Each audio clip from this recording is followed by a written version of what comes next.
Hey, so welcome. This is the first of a series of short video podcasts in a kind of documentary series that OSBD wants to do around what's happening with young people at the moment during the COVID-19 lockdown and crisis, that explores really what's happening on the ground, but also looking towards the future of what could be happening with young people as we emerge out of this current crisis and go forward. And with me today, I'm so excited, is Tim Evans, who I've known for a very, very long time. In fact, we don't probably even want to mention it at all. And Tim will explain a bit more about who he is later on. But I'm just so excited to have you here, Tim, to help us kick this off, really, because I know you've just got so much vast knowledge and experience around this whole subject matter.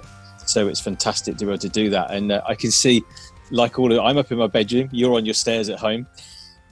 I am trying to find good internet connection in my house when half my house are gaming, half my house are watching TV. Like, it's all a bit crazy. So yeah, you're on my stairs.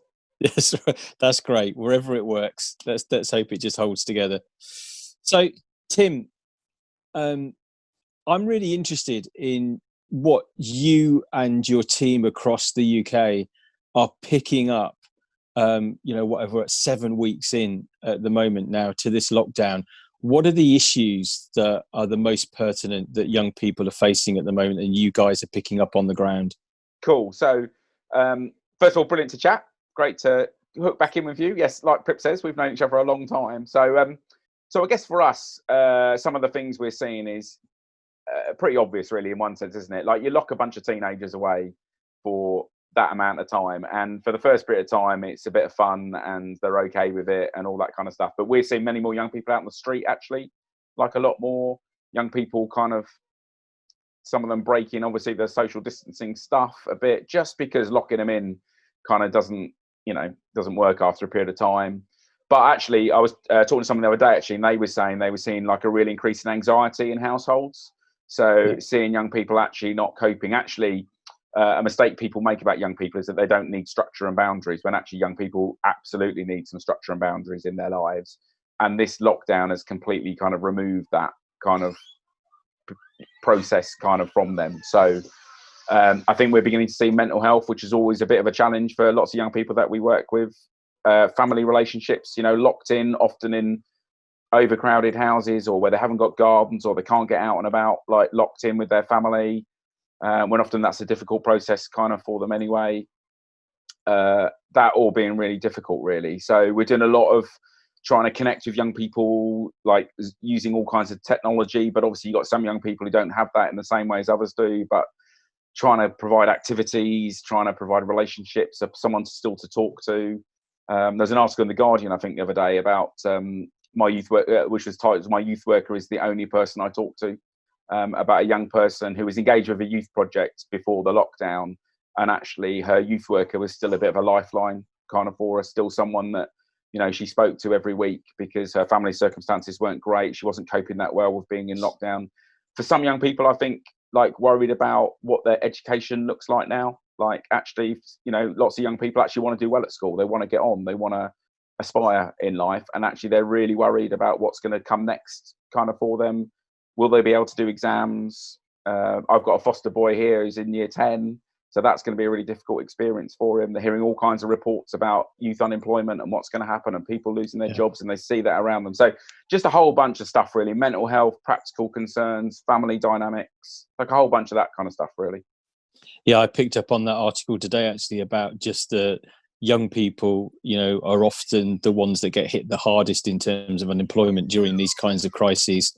I mean, obviously this one's very unique, but whatever kind of things that society's going through, they get hit hard, and that the stats are looking pretty grim for unemployment amongst young people. But one of the kind of myths that seems to have been around is that, obviously this is like amazing for young people, because, hey, they're super connected. They're just in their bedrooms all the time nowadays. So now they're just like on Xbox, they're gaming, they're chatting to one another on social media, so like this is kind of their world. We've kind of entered into what they've always been doing, so they should be the ones that are coping the best. But obviously what you were just saying is that's, for some maybe they are, but for many it's not the case at all. Yeah, I think, John, I think that's right. I think lots of young people I know, exactly, gaming in particular, and online, being online with their mates, like, at ridiculous hours of the day and night often. Like that's the thing that is giving them a bit of lifeblood. And certainly my two teenagers here, they're actually quite enjoying that process. They're actually saying, like, just being able to do that without the pressure of school and stuff, that's a good thing. We're really enjoying that. But the more you store that up, the more the consequences of going back into mainstream life, whenever that happens, the more the dire those consequences will be, the bigger the adjustment they will have to make. And even if they're enjoying it, the reality is, like you say, their life chances are going to be severely affected by this process. I mean, the report is we may well see 1 million young people being unemployed. And I remember that, like, back in the late 2000s when, and the early part of this century, like when that happened. And it's really detrimental for young people, because I think what young people need is they need hope. Like our little organisation is little tagline is inspiring hope together, and we do that deliberately because young people need to feel they've got a hopeful future. If they don't feel they've got a hopeful future, they tend to disengage from society. They tend to find their own ways of, doing life, sustaining themselves, do you know what I mean, etc. So it's really problematic, because the thing we need to remember with young people is they don't remember when they had a job. They don't remember when life was different.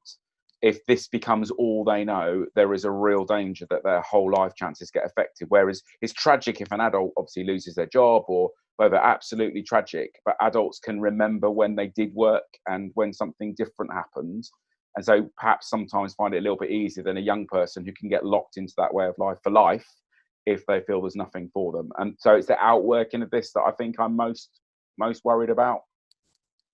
Okay, I mean, we'll come back to that one in a bit, because I definitely want to explore that. But I think there's a couple of things that you picked up upon. It's quite easy from a sociological perspective, if we're not careful, aren't we, to just kind of group people. It's like, there's young people here. So, but obviously, as you've expressed already, young people that are within it could be a family group, it could be some other form of, kind of group that they're connected and part of within this lockdown. But lots of other people around them, particularly if they're in families, may well be suffering. They might be ill, they might have passed away, they may have dads or mums who have lost their jobs or are worried about losing their jobs, and all of those things, from a kind of surrounding the world that surrounds young people is looking very fragile, and I guess that must be taking a toll as well. Yeah. So, like, context is everything, isn't it? Like, I mean, that's all the evidence about how inequality works generally. That if you're, it's so obvious, isn't it? If you're surrounded by a loving family and you've got some resources to do positive things with your time, and school is a positive experience for you, and you develop, networks that enable you to think about where you want to go in life. Like, for those young people, often life, adolescence, goes by fine. For young people who don't have those experiences, that's always a challenge. That's the work that we kind of do to try and create hope and opportunities for those kind of young people. And this lockdown will increase that inequity. Like, there's lots of language about we're in it together, but actually we're not in it together, because actually the people who suffer in these consequences are always the poorest and the most vulnerable. And the ones who are already on the edge of things, they're always the ones that get pushed out kind of first. And so, I think you're right. I think that is true for young people. That the other thing that children and young people pick up on is anxiety that's around them. So actually, if their context is fearful, if their context is anxious, if their context isn't secure and not consistent, then actually that has quite an effect on mental health and how they feel about themselves. And I think there'll be young people who will become locked at home after this. I think there'll be young people who'll be fearful about going out. Young people who are fearful about going back to school and stuff. So, you just think about the mental health challenges with all of that stuff that's kind of going on. I think, like I say, I think the consequences, we don't know yet, because it's a new time for all of us. But, I've seen large amounts of unemployment, for example, amongst young people, and I've seen the effect it's had on how they feel about living a hopeful, positive life, and the detrimental effect that has. So, thinking about the situation that we're currently in, and obviously the very real issues that young people are facing, some more than others, as you've mentioned already. Going back, and obviously we know one another. My previous life before being a filmmaker was being a full-time youth worker, and I saw to some extent the kind of the systematic culling and demise of youth work, youth services provision for young people in this country. Just talk us through a little bit about the realities of having taken so many of those systems out in terms of the impact that that's having now. Yeah, so I think many of us have been saying this for quite a while, that if you remove both support services, and I would say youth workers are kind of part of the civic infrastructure of a community, if you like. It shouldn't just be a service that some people get. I think young people having the opportunity to do fun, creative things with their peers that are outside of school. I think finding a chance to find what they're passionate about and what they're into. It could be filmmaking, for example. That's you usually discover those things outside of school, not inside of school. I think the removal of those kind of out of school opportunities, when what they get in school, which is important for them, but is a kind of narrower academic with a bit of pastoral support. I think removing all of those kind of opportunities for young people over the last decade or so, I'd be really critical of austerity around that. I think you can see, I definitely am one of those people who makes at least some link between things like the rise in knife crime and the austerity stuff we've seen around us. That's both in terms of removal of direct services like youth work, but also in terms of that whole idea about young people finding hopeful futures. Do you know what I mean? If they see unemployment around them, if they see poverty around them, if they see inequality around them, if they see a welfare system that doesn't work for people around them, like, it just switches them off from society being something that's for them. That's what you do in adolescence. You work out whether society is for you or not, whether there's a place for you or not, whether who you are can fit with the world around you. That's what adolescents do. That's how you discover the world. And so, yes, young people obviously have to take levels of responsibility for themselves, but also we as a society have to make sure we have the things around them that make them feel that there's hope and opportunity and possibility for their lives, and that they're welcome, that they're part of us. And again, our work has always been with those that find themselves most on the margins, trying to help them find their roots back into that kind of more mainstream society, and making them feel that, at least with us, that they're welcome and they're valued, and then helping them take the next steps. And the removal of that kind of provision just makes all of that a ton harder. And so it feels like a lot of the time now, if there's a good voluntary sector organisation, for example, in your community, like, you might still get some good quality work out of school with you, but actually there's no comprehensiveness kind of to it. It's a bit of potluck, which is almost like going back to Victorian times when, if there was some nice philanthropist, you got the chance to go to school, or you got a chance to have some opportunity in life. But, if you live 5 miles down the road and there wasn't one, then you didn't get those hopes and opportunities. So I think that's the thing for me. It's stripped away those support mechanisms and those kind of chances to find hope. And that comes home to roost when you hit a crisis, because the support mechanisms, the relationships are just not there, and you can't magic them out of the air. They need to be part of the fabric of society. And if you've got a good fabric to society, then you can cope with crises a lot better than if you haven't. What are some of the things that you're beginning to, consider, research, think about, talk to others about, that you think could be possible pathways to solving, or not saying entirely solving, but certainly helping towards a better, more hopeful future for young people coming out of this crisis? Yeah, so I think there's a few things. It's a really good question, I think. And like I say, I don't want to sit here and claim that on my stairs and claim that I've got all the answers, because we're wrestling with this. But I think there's an immediate short term. So what's going on at the moment? What are we doing that's enabling us to still be connected to young people, to feel that we're supporting them and their families as much as you can, like in a lockdown period? But then thinking immediately about what will it look like if there's a phased easing of the lockdown? What will that mean for us? Because obviously, the work that we do is about people being together and doing things together. And there may be some phasing to how we can do that and when we can do that. So I was actually on a discussion earlier today about, for example, if we're to run some summer programs for young people, because don't forget, they've been in lockdown, but if schools don't go back, they'll then be into the 6 weeks summer holidays, which if you talk to any community or any parent, the idea of a lockdown for a few months and then the 6 weeks holidays and having to look after their young people and find positive things for them to do and all that kind of stuff. Like, oh my goodness me, what are we going to do? So we're having a bit of a think about what would a social distanced summer youth program look like. That's a bit of creativity that's going on. Like, how do we do that? What will be that outworking for young people? So what does the practice look like, if you like? How are we going to do youth work, and then what does that look like? What will patterns that young people have begun to inhabit look like coming out of this? So if, for example, young people have found some sustenance and some flourishing with gaming, for example, and connecting with their peers around gaming, for example, like, what does that look like then? Does that change the way that we do some of the work that we do in terms of supporting young people? What will the new norms for them look like? Already, many of us have been on a journey for quite some time where when you and I first started doing all this stuff, Pip, wasn't it? You could stroll down the local park, couldn't you? And you would encounter like whole hordes of young people, wouldn't you, that you could get to know?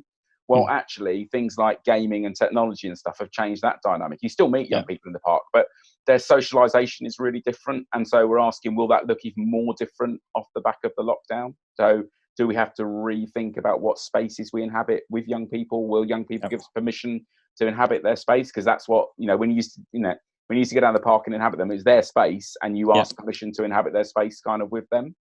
So I think thinking about that, and then the bits I've talked about a bit already about what will be the impact for young people coming out of this in terms of supporting them back around mental health.